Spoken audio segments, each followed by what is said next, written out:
Alright, welcome back, everyone. I know I'm wearing the same outfit because I decided after you guys went to bed, I would read the second part for the following evening. Well, this is the last part for tomorrow night. You can read this part first, and then you can start the next new book in line. Alright, here we go. So we left off on chapter 12. Oops. When the Bear Scouts reached the top of Table Rock, the first thing that they did was enjoy the view. It was spectacular. As they looked out over the valley, they were filled with pride in what they had done. They could see Bear Town far below. They could pick out their homes, Bear County School and Berenstain. They could even see the smog of a Big Bear City in the distance. Though they still hadn't reached their goal, the cave below Table Rock, they had earned the rock climbing merit badge many times over. Well, that is awesome. If only our parents could see us now, said Brother Scout, and Gramps, said Scout Sister, and Scout Leader Jane, said Scout Fred, and our friends at school, said Scout Lizzie. And so they shall, said Professor Actual Factual. That's why I brought my camera. He took his camera out of its case and looked into the viewfinder. Okay, now, move closer together, said the professor. And he didn't have to ask the Bear Scouts to say cheese because they were already grinning like smiling buttons. Closer so I can get you all in the picture, said the professor, backing up a bit. Oh, be careful. Scientists are often said to be absent-minded. But the problem with scientists and Actual Factual was Bear County's greatest scientists is not that they are absent-minded. The problem is that they focus so hard on the problem of the moment that they forgot to be careful. The professor's problem of the moment was getting all the scouts into the picture, so he kept backing up until he backed right off the edge of the table rock. "Professor!" screamed the scouts. Their smiles turned to look of horrors as they rushed to peer over the edge of Table Rock, but instead of seeing the awful thing they expected, the sight of Actual Factual bouncing down the mountainside like a rag doll, they saw something much more shocking. A giant hairy arm had reached out and caught the professor in a huge paw. The scouts stared in disbelief as the arm, the paw,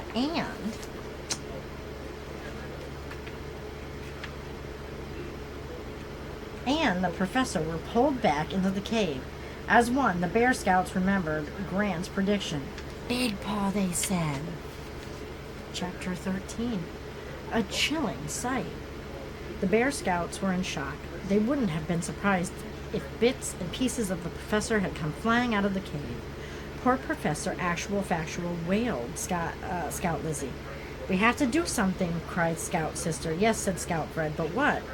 "It's very simple," said Scout Brother. "We have to go down there and rescue him." "Rescue him?" said Fred. "Did you see that giant hairy arm and that paw?" said Lizzie. "It was as big as a dumpster." Scout Brother leaned over the edge of Table Rock. "Here's what we'll do," he said. "There's a ledge off to the side of the cave. We'll take off our safety lines, tie them to one of those rocks, and shinny down the ledge." But his fellow scouts just stood there looking. Yeah, I would be looking scared too, in fairness. "Look," said Brother, "I know you're scared. We're all scared. We'd be stupid not to be. But being brave when you're scared is what being brave is all about. Now come on." The scouts shinnied down to the ledge. "So far, so good," said Brother. "So far, so nothing," said Fred. Shimmying is one thing. Going into the cave is another. The scouts flattened themselves. Like little... Did they get down on their little bellies? Oh no, I'm sorry. They flattened themselves against the mountain and inched towards the mouth of the cave. "We came here looking for cave bear fossils," said Scout Sister. "I'm afraid the only bones we're going to find are the professor's." "Don't say that like that," said Scout Lizzie. It gives me the shivers." "Sorry," said Scout Sister. They had reached the cave. "I don't hear any growls or groans," said Fred. "Or any crunching of bones or grinding of teeth," said Sister. "Stop saying those things," said Lizzie. "Sorry," said Sister. "Come on," said Brother. The scouts followed him into the cave. "Let's just stand here until our eyes get used to the dark. Everybody be quiet and let Lizzie listen." Lizzie's eyes got used to the dark first. "Oh," she said, "bones." Sure enough, there was a scattering of what looked like bones up ahead. Fred investigated. "Yes," said Fred. These could be the fossil bones the professor's looking for. Yuck, said Sister. Some treasure. Hush, said Lizzie. I hear voices. I think they're coming from that bend up ahead. Follow me and don't make a sound, said Brother. When they reached the bend, they saw something that chilled them to their bones. Big Paw was holding actual factual in his high cherry-picking paws. His mouth was wide open, and he was looking at the professor as if he were a cherry. Here's what we'll do, said Brother in a hushed voice. Pick up some stones and, on the count of 3, start throwing them. Maybe Big Paw will drop the professor. 1, 2, but Brother's voice must not have been as hushed as he thought, because the professor turned and said, Dear me, I become so excited about my wonderful discoveries that I quite forget about you. As you can plainly see, our fossil hunt has been a success beyond my wildest dreams. This cave not only holds the fossil treasures we were seeking, but a far greater treasure, this splendid chap whose measurements I've been taking. Teeth, jaws, arm lengths, that sort of thing. Be a good chap and put me down. I'd like you to meet some very dear friends of mine. Okay. Chapter 14, A Living Fossil. Big Paw was much too big to shake hands with the scouts, but the scouts managed to shake one of his giant claws. The great creature didn't have much to say. As each Bear Scout said, Pleased to meet you, sir. The giant bear smiled a big friendly smile and said hi in a deep rumbly voice. The professor kept on making notes. Teeth about 9 inches long, except for the incisors, which are an amazing 16 inches long. Gums, healthy. Nose, cool to the touch. Sorry to interrupt, Professor, said Scout Brother, but we're confused about all of this. I mean, we came up here to look for fossils. And we have succeeded, cried the professor. We have found some lovely fossil bones for the museum. But even more exciting, we have found a living fossil. As far as I know, it only happened twice in the history of science. There was the octopi, an antelope that was thought to have been extinct for hundreds of years, and the... Oh, now, I know you messing with me. Coelacanth? Coelacanth? I have no idea. It was a fish that was thought to have been extinct for millions of years, and now, Big Paw, my friends. I can't tell you how exciting this is. Well, if you'll excuse me, I must get back to my measurements. Couldn't the measurements wait, Professor? Said Scout Brother. There's something we're worried about. I suppose they can, said the professor. What's worrying you? Think back, Professor, said Brother. Think back to when Grant's predicting Big Paw was coming. Remember how scared folks got? Yes, I do remember, said the professor. They became quite agitated. Farmer Ben talking about loads of his shotgun, said Brother, and Mayor Honeypot said just the mention of Big Paw could cause a panic, said Scout Fred. You make very good points, said the professor. I mean, we know that Big Paw is sweet and gentle, but he's so frightening looking, said Scout Brother. When folks see him, they'll go nuts. There's no telling what they might do. You're right, said the professor. How does this sound as a way of handling the problem? There's a car phone in the science mobile. We'll go back down the mountain and call the authorities. You mean like Mayor Honeypot, said Scout Fred. I think not, said the professor. Panic is the mayor's middle name. No, Chief Bruno is the bear to talk to. He is a sensible fella and a friend of mine. But first, let me tell Big Paw. We must leave for the moment. The professor spoke briefly to Big Paw, then returned to the scouts. Okay, we're all set, except that Big Paw enjoys meeting you and would like to shake hands again. So one by one, the Bear Scouts shook Big Paw's giant claws again. Pleased to meet you, Mr. Big Paw, each scout said. Pleased to meet you, said Big Paw with a shy smile. I mean, I'm just saying, that is an awful lot of bear. And I'm glad that he decided that he doesn't want the mayor to meet him, but rather the chief of police, because, I mean, he said it himself. He can be a fair and honest guy. I don't know if I want anybody coming at me with a pitchfork either. Sorry, my fingers are not working. Oh, for crying out loud. Okay. I sent cat pictures to a friend. He's not happy. Chapter 15. 100 feet tall and eyes of fire. Hello, police station officer. I'm sorry, I'm so tired. Margarita spoke. I can't make it up. I had to really check and see if I was reading it right. The police station phone rang often.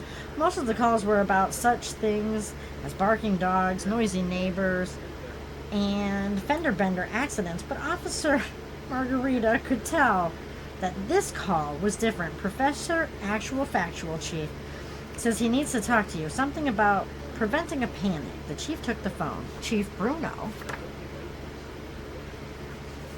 Here. Uh-huh. Well, if you think it's important, Professor, I've got some things to do, but I'll be there. Just sit tight. What is it, Chief? Asked the officer. Not something he could talk about over the phone. I've got some business here in town, then I'll go out and meet him on the mountain road.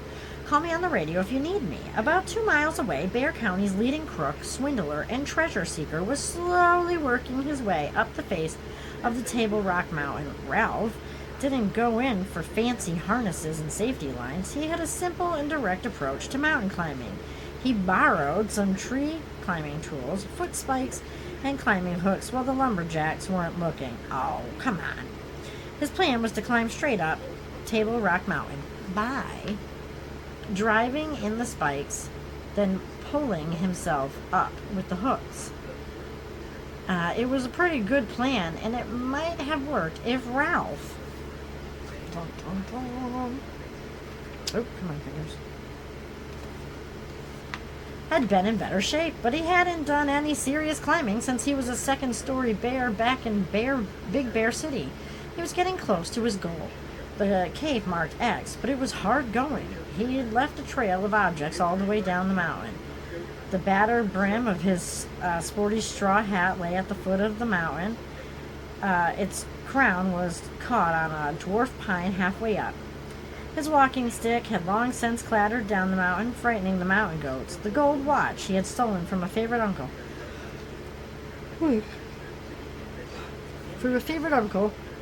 Hung on a berry bush. It had often been said that if Ralph had worked at some honest job half as hard as he did ripping folks off, he'd been on easy street long ago. But like most folks, he was a creature of habit, and all Ralph's habits were bad. He was close to his goals, but the ledge in front of the cave blocked his view. He couldn't see that what was waiting for him wasn't diamonds and gold, but a different sort of treasure. It was now late afternoon. The sun was setting behind the mountain. Big Paw had come out on the ledge to enjoy the view. There was a chill in the air. Big Paw decided to make a fire. He did it the old-fashioned way, by spinning the end of the stick in some dry leaves that were placed in a hollow in a large piece of wood. Soon, he had a giant fire blazing. It sent big sparks up into the air. Big Paw was at peace as he sat on a boulder. The fire cast a huge dancing shadow on the mountainside. That's what Ralph saw when he finally poked his head over the ledge. A monstrous dancing creature with giant floating sparks for eyes. Ralph was so exhausted from the climb that he couldn't tell where Big Paw's left off and Dancing Shadow began. So he sees something almost 2 times the size as Big Paw. 2 of him. As he sat on the boulder, the fire cast a huge dancing shadow on the mountainside. I bet it did. Am I losing my mind, thought Ralph. But while he was wondering about that, he lost something much more important, his grip on the edge of Table Rock Mountain. It didn't take long for Ralph to bounce, rattle, and roll down the mountain.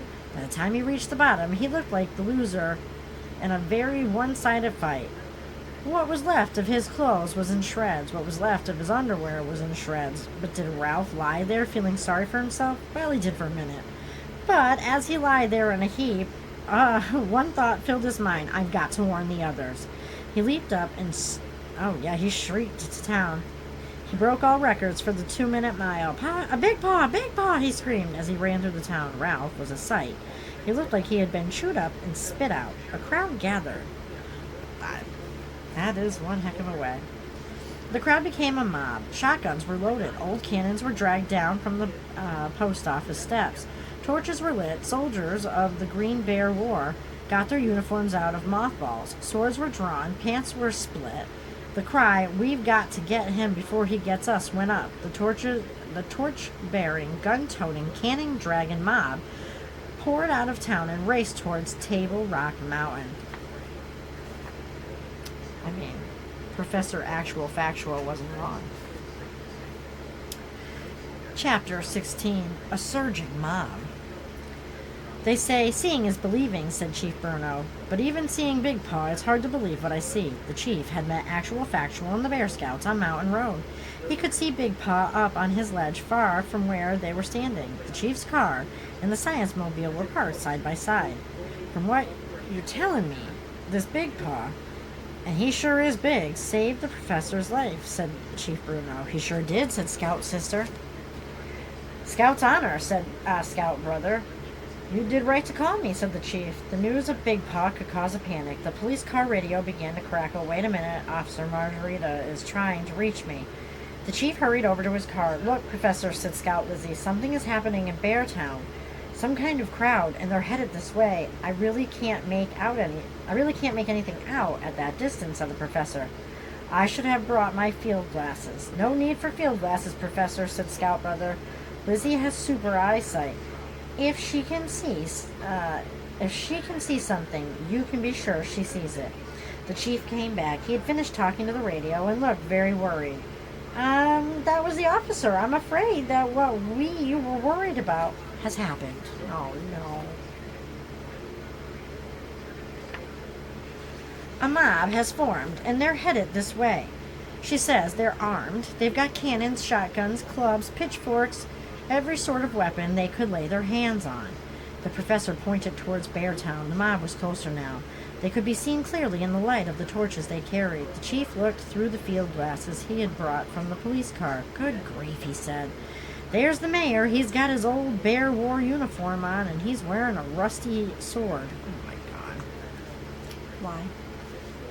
"This is awful," cried Scout Lizzie. "It's like an old black and white movie I saw on TV. It's about this giant gorilla they captured, and he gets away and climbs a tall building, and they shoot him down with airplanes. It was awful. I cried." "Don't worry," said the professor. "We'll think of something." The mob just kept on coming. When they caught sight of Big Paw up on his ledge, they slowed for a moment, but then they surged forward again, yelling and screaming.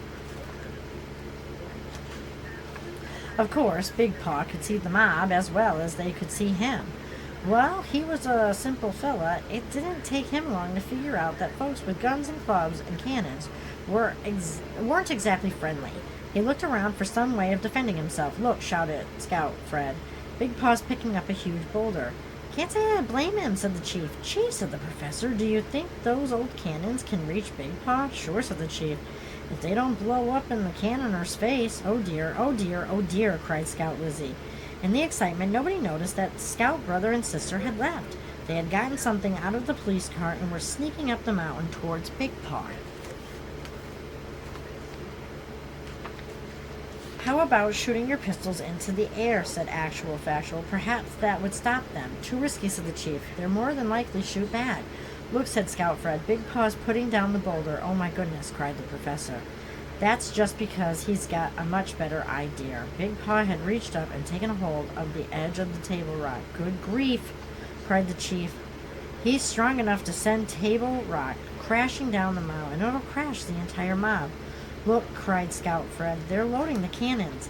That's when Scout Lizzie missed Brother and Sister. She looked and looked, but they were gone. Oh, no. Oh, no. Chapter 11. Big Paw's Our Friend. Chapter 17. "There they are," cried Scout Lizzie, climbing up the mountain towards Big Paw. "They've got something with them," cried Fred. "Oh, no," cried the professor. Brother and Sister had reached a small ledge just below Big Paw, who was about to tip Table Rock into the valley. It was clear to everyone that Brother and Sister had done a very brave thing. They had placed themselves between Big Paw and the mob. If Table Rock came tumbling down, it would be goodbye, Brother and Sister. The mob stopped in its tracks. They stopped waving their guns, clubs, and swords. The mob fell silent. In that moment, they stopped being a dangerous mob and became a group of individuals worried about the safety of two precious cubs. What brother and sister had taken from the chief's car was a bullhorn. "You must stop," said brother, speaking through the bullhorn. "Put down your weapons." Then sister leant over and spoke into the bullhorn. "Big Paw's our friend. He's very nice. He saved the professor." Big Paw smiled. He stopped rocking Table Rock. Then he reached down and scooped Scout brother and Scout sister safely. "And now he saved us," said sister. Then she reached up and planted a kiss on Big Paw's cheek. A great cheer went up from the crowd. They didn't lay their weapons down. They threw them up in the air along with their torches and hats. Why would you throw a knife in the air? Or a sword? Or a gun? I mean, like, that one just seems like an obvious, but... okay. Somehow the sight of a tiny cub planting a kiss on the cheek of that giant monster of a bear told the bears of Beartown how foolish they had been. They had prejudged Big Paw. They had decided he was bad before they really knew anything about him. It was a moment and a lesson the bears would not soon forget. And where was Ralph Ripoff when the great trouble he had caused was happening? He was in the cuts, scratches, and bruises ward of Bear County Hospital. He was checking his new watch against the clock on the wall. He was pleased to find that it was correct. But Dr. Berenstain, who had just examined Ralph, was not pleased to find his missing watch. He was sure he'd had it with him, and of course, he had. And of course, it shows the picture of Dr. Berenstain, and it says it's 3 o'clock in the back. And that is the end of this. So you guys, let me know what you thought. It was a pretty cute book, I will say that. Definitely a little bit more reading in some areas than others. But it was cute. So, I will see you guys all with the next story. Everybody have a good night.